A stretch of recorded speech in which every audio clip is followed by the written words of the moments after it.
3. Hi, my name is Dr. Brad Jerica, and I'm here in Dallas, Texas today at the headquarters of Mental Training Incorporated, speaking with 14-year-old freshman basketball player Nyah Green. Hello, Nyah Green. Hi, Nyah. I appreciate you meeting with me today. Obviously, we've been working together for about 3 years now, and so the purpose of today is just to sort of have you explain some of the benefits of mental training and some of the positive aspects that have helped you over the past few years. So why don't you tell me in your own words, what is mental training? Mental training is it's just that edge you get over other athletes that don't do it, and it's helped me tremendously. Okay. With basketball and on the court and off the court. So off the court, you mean? In the classroom at school. I use it all the time before I take a test. It helps me a lot. You can see the difference. That's awesome. I appreciate that. Yeah, and it's great that you've realized over the years that this stuff that we're learning and I'm teaching you doesn't just apply to athletics, it's actually life skills. So you're using it in the classroom, you're using it in real world situations. That's great. Being a freshman varsity athlete and the current #1 player for your class in the entire country, ever since I met you in 7th grade, you were the #1 athlete in the country for the 2019 class, correct? Mm-hmm. So you've been able to hold that ranking for the last 3 years. Tell me about the pressure that you felt over the years of being the #1 ranked athlete in the country. I mean, there's a lot of pressure that comes with it because people always expect you to do well, and there's also people that don't want you to do well, and I try to not think about that because that's external, it's things I can't control. So I focus on not thinking about what other people think about me and focus on myself, what I need to do to get better. Yeah, that's great.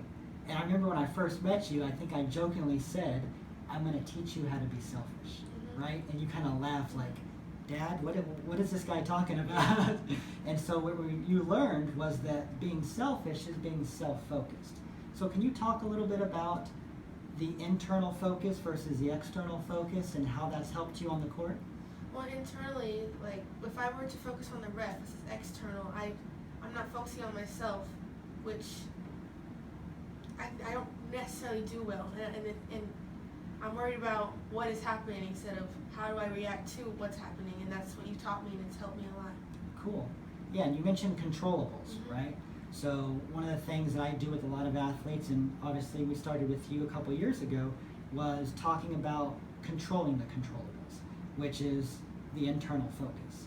So do you remember the 5 things that you can control? Focus. My focus. Thoughts, feelings, actions, and what more? Give 100% effort. Yeah. Good job. That's pretty good for 3 years ago when we first started talking about this. You remember that. Now, as a basketball player, obviously I've worked with you for 3 years. I've seen you play on numerous occasions, both in practice and in tournaments. One thing that's always impressed me is that you have an impeccable work ethic. Where does that work ethic come from? It comes from myself, which is internal. I've always had the drive to be the best. I've always wanted to be the best. I hate it when someone's better than me because that's what drives me. It always has. That's what started it. Was when I was younger. When I felt like somebody was better than me, I hated that feeling. Ever since then, that's what drove me to be the best.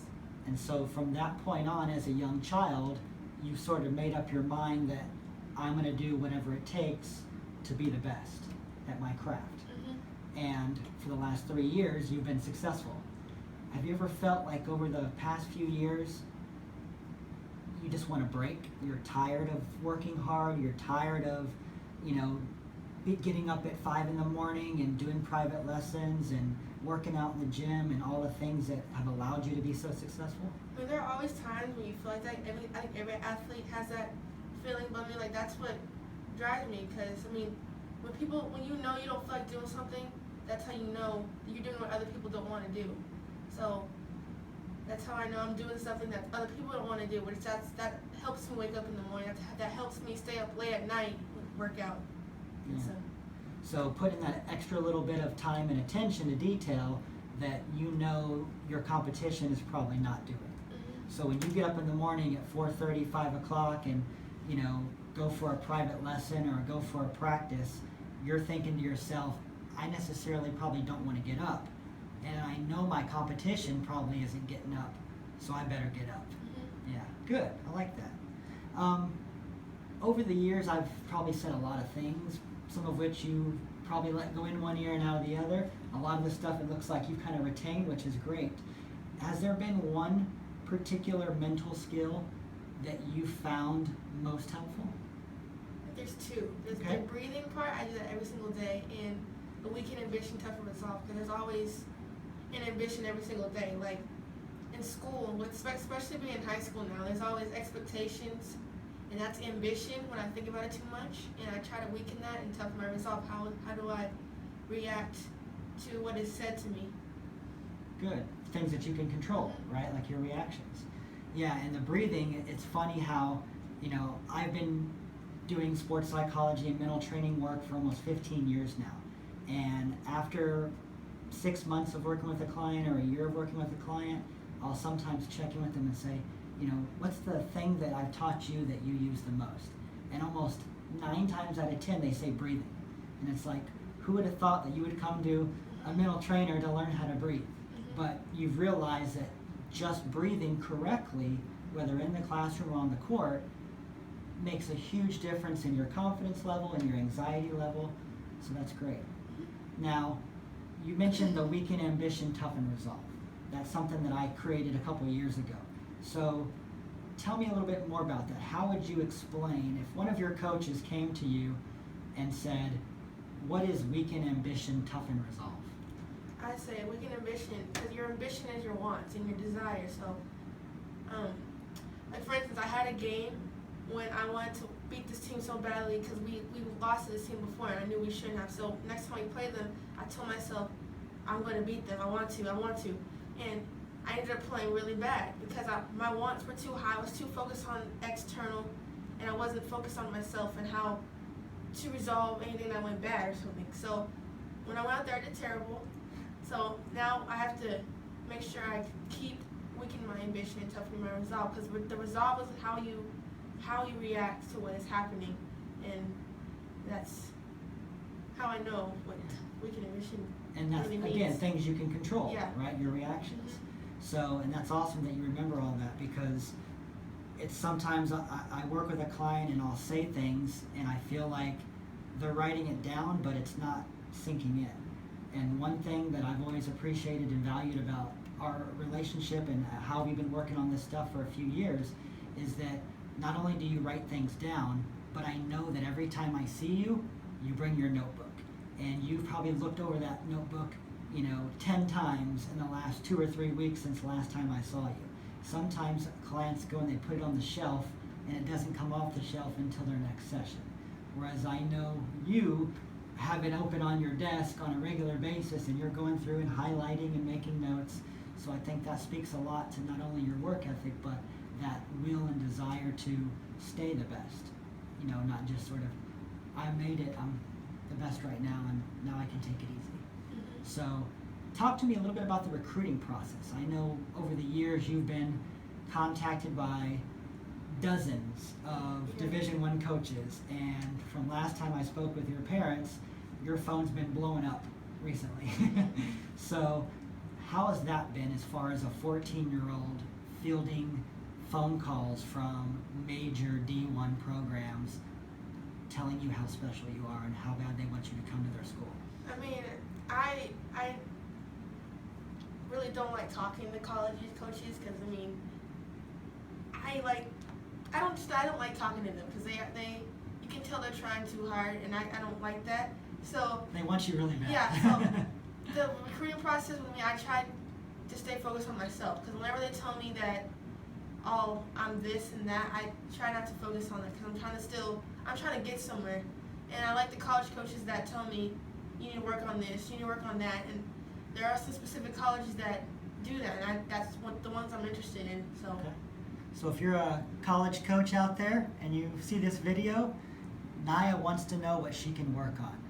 And that's what impresses her, is if you give her her weaknesses so that she knows how she can improve. So telling her how great she is not going to help you No. like their school or their program. Yeah, they're not being real. I want a real coach. Good. And you want to improve. And like I said, that comes from that work ethic, that comes from that passion for the game. So talk a little bit about basketball. Why basketball? And this is something you've been playing since you were, Yeah. 2-3 years old. How'd you get involved in basketball? I first started, I used to think basketball was all fun and games, so like any kid did. I started like around 3. I didn't really care. I was just playing. And then towards the age of 4 and 5, my mom, she's very hard on me. So she kind of brought that competitive side out of me when I used to play, because there was always one girl that was better than me. I hated that. And that's what started it. Plus my dad played. I didn't realize that. He gave me his number.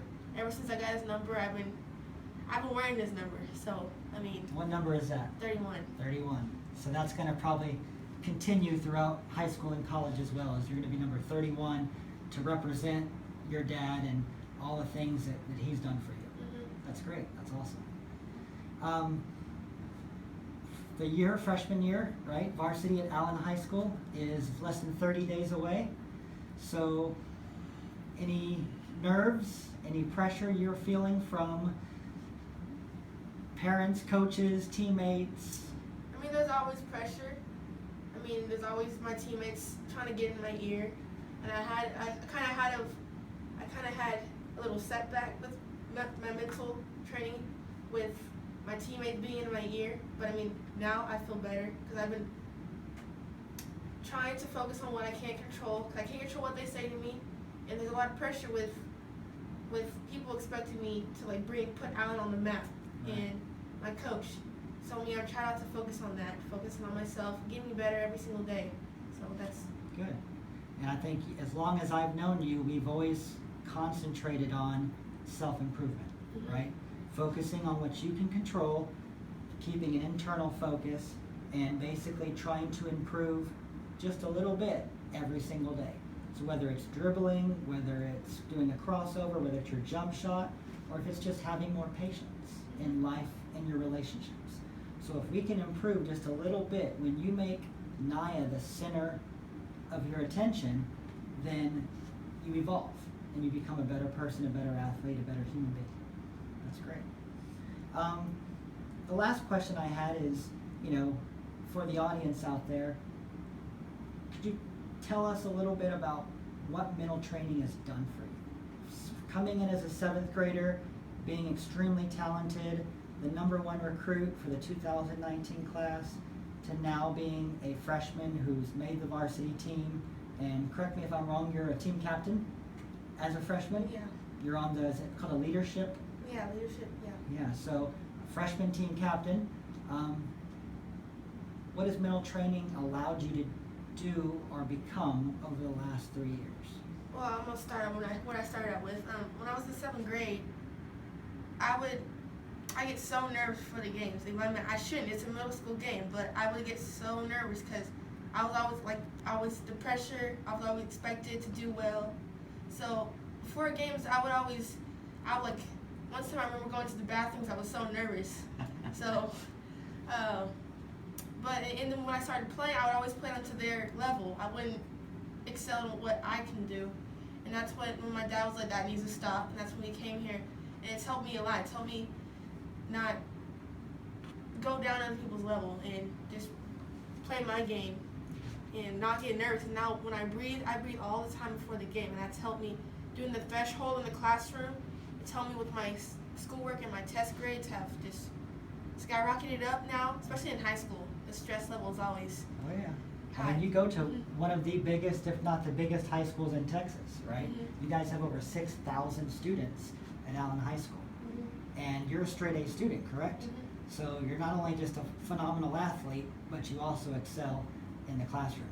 And I think that's just one more of the reasons why, D1 coaches are so attracted to you, is they see that student athlete that they don't have to worry about you messing up in the classroom, because they know you put the time and dedication into your schoolwork as well. So before we end today, you started to talk about something that kind of made me think about the trying without caring. And that's something that we've worked on for the past year or so. And how when you care about something, your thoughts go to the future. We know future thoughts tend to elicit nervousness and anxiety. So how has trying without caring helped you as a student athlete? I mean, like at the beginning of 7th grade, I've been trying way too hard, and it resulted in me doing really negative. And even when I used to miss a shot, I used to get so mad at myself. And now in games, when I miss a shot, it's like clap and just go to the next play, get back down on defense, and just play hard. And now I try without caring. So me shooting and missing a basket, that's me trying, but I don't care if I miss. Whatever happens, that's external. I can't control if the ball goes in or out. So that's me not caring and getting back down and playing defense. Good. And keep shooting, right? Yeah. There's a famous quote, I'm not sure who it's by, it might be Michael Jordan, but they say, you miss 100% of the shots you never take. So that's something I think a lot of young athletes struggle with, is when they miss those first 2 or 3 shots in a game, they shoot less. And so it sounds like that's helped you a little bit to stay confident in your shot and keep trying. Awesome. Well, again, thank you so much for meeting with me today. I truly appreciate your time and energy. I know you're extremely busy on the weekend, so I think I speak for most people around the country when I say I definitely look forward to seeing you play this year at Allen. And if there's anything else I can do for you moving forward, please let me know. All right. Cool. Thank you, Nyah.